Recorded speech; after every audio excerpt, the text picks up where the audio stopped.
Hey, welcome back. We are here in Gulf Waters RV Resort.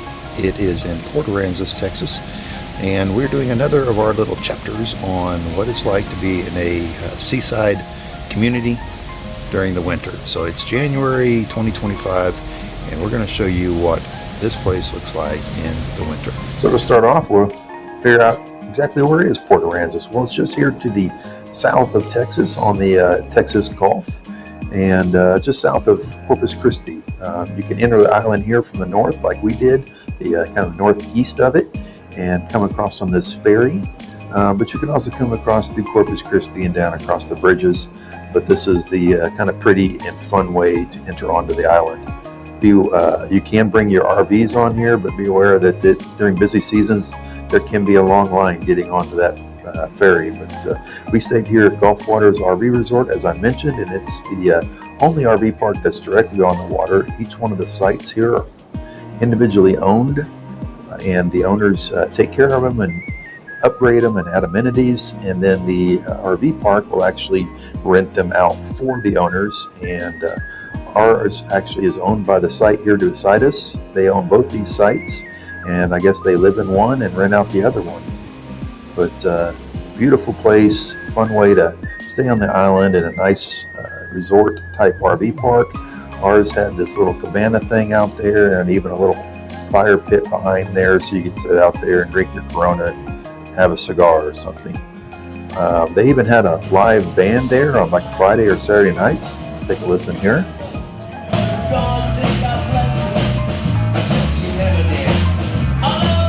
Pretty good band, so that's something else that the RV park has. And it also has this little boardwalk that'll take directly over there to the beach. You actually see a little RV that was even camped out there directly on the beach. But this boardwalk will take you over there. You can bring your golf cart from home, or you can even rent golf carts directly from some stores there and shops in town.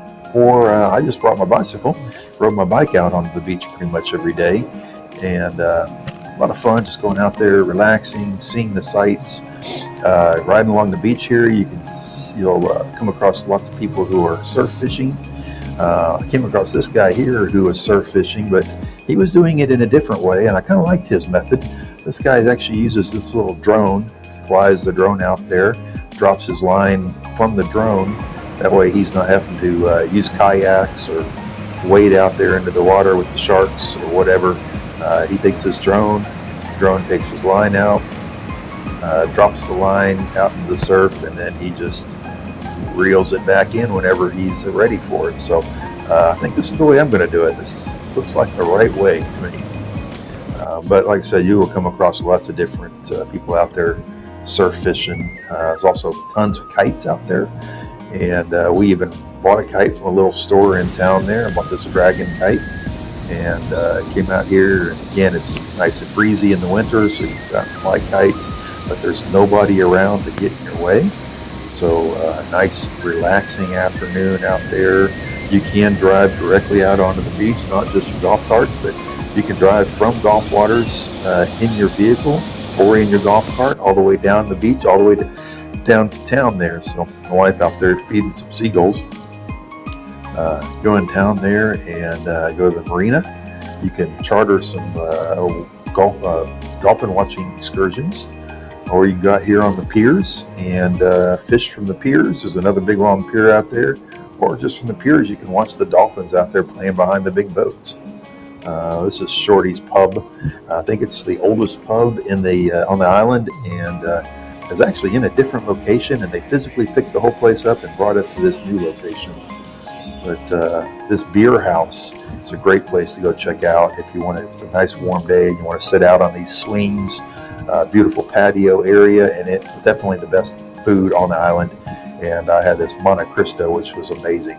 Now we're going to head back to our beach reporter. I don't know if you can hear me because of the wind, but so this is Port Aransas, Texas in the wintertime. This is towards the end of January 2025.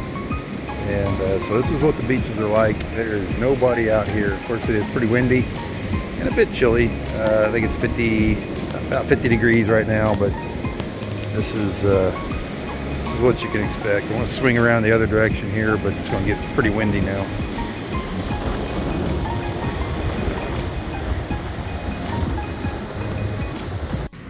So you're back on this side where a little more shaded from the wind, but so yeah, then and even in downtown, this is kind of what it's like. There's just not hardly any people out.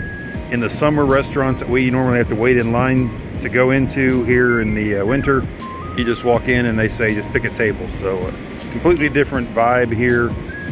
This is a Thursday, but even on Sunday was fairly busy, but it was 80 degrees out, so it was even still plenty of room out here on the beach, as you can see from the other photos.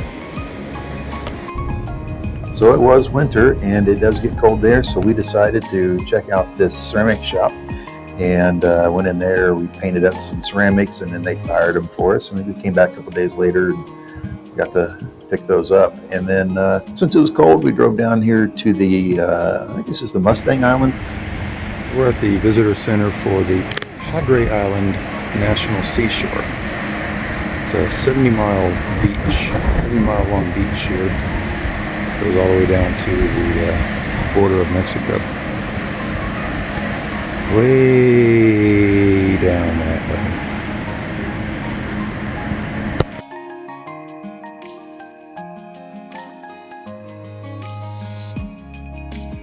But come check that place out. And while you're over there, go over to Island Joe's. It's this cool little coffee shop, and it's built out of shipping containers. Neat little place inside there, and they had some of the best cinnamon buns I think I've ever had. So go check that little place out. And then you got to stop in here at this Texas Sea Life Center. This is an active research and rescue facility, so don't be offended if they ask you to come back the next day. But this place at this time of year, I guess sea turtles, they get a little shocked by the cold waters, and they will basically go dormant. They will wash up onto the shore, and they almost look like they're dead. And trained professionals will go out there and rescue them, bring them back here, and try and warm them up. They take them inside. They actually give them saline, warm saline, and all kinds of stuff, and then they will eventually move them out here to the tanks. And because it was really cold snap, we had below freezing temperatures there for a few days, so they had a lot more than normal. She said normally they only have about 20 of them, but because of the cold weather that we just had, they've got about 250. So oddly enough, winter is the best time to go see these. Sea turtles are not considered but the reason.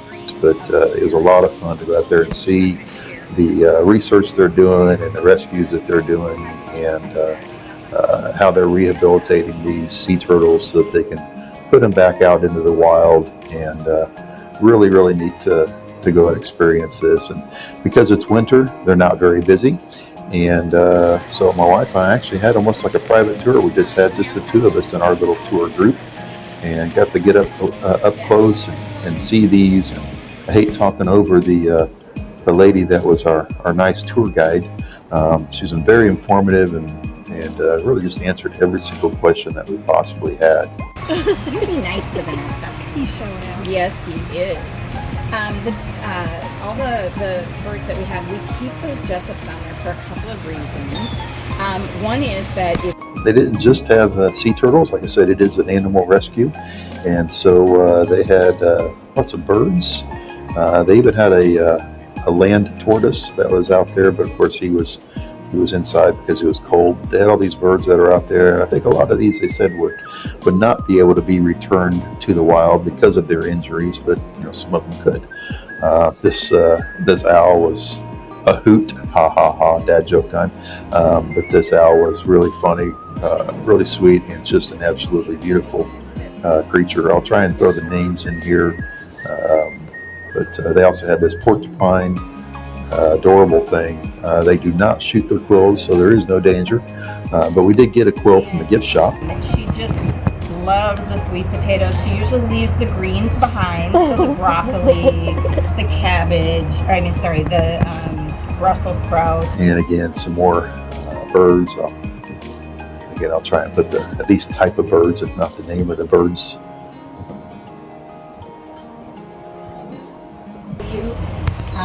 And like I said, they'll be inside probably for a few more days until we can. But you definitely come check this out. They'll bring you back inside and show you some more of the turtles and tortoises. Very angry. And This isn't even that fast. watch this kind of scoot along the floor. He's not in his. After that, nearby for a little dinner. And this is one of our favorite little places for dinner. Got here and sit by the bay. Don't feed the birds, but it's kind of hard not to. And then back to the campsite for a campfire and a smoke, and back onto the ferry, heading back home. And one little trick: you don't have to do the dolphin excursions, dolphin watching trips, because dolphins swim all around these ferries. So it's just a little trip hack there. Just watch the dolphins from the ferry. All right, so and as a kind of a preview of things to expect in case you're not watching the channel and this is your first time, you got to watch it. You got to like and subscribe, because some of the content is funny, some of it is interesting, some of it is informative, most of it is none of those.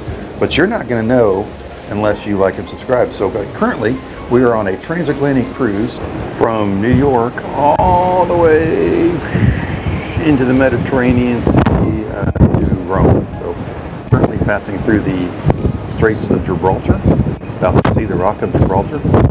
And once we get over to Europe, from Rome, we're going to go to Switzerland and up to Paris and London and Scotland and Ireland. And so it's going to be an epic adventure.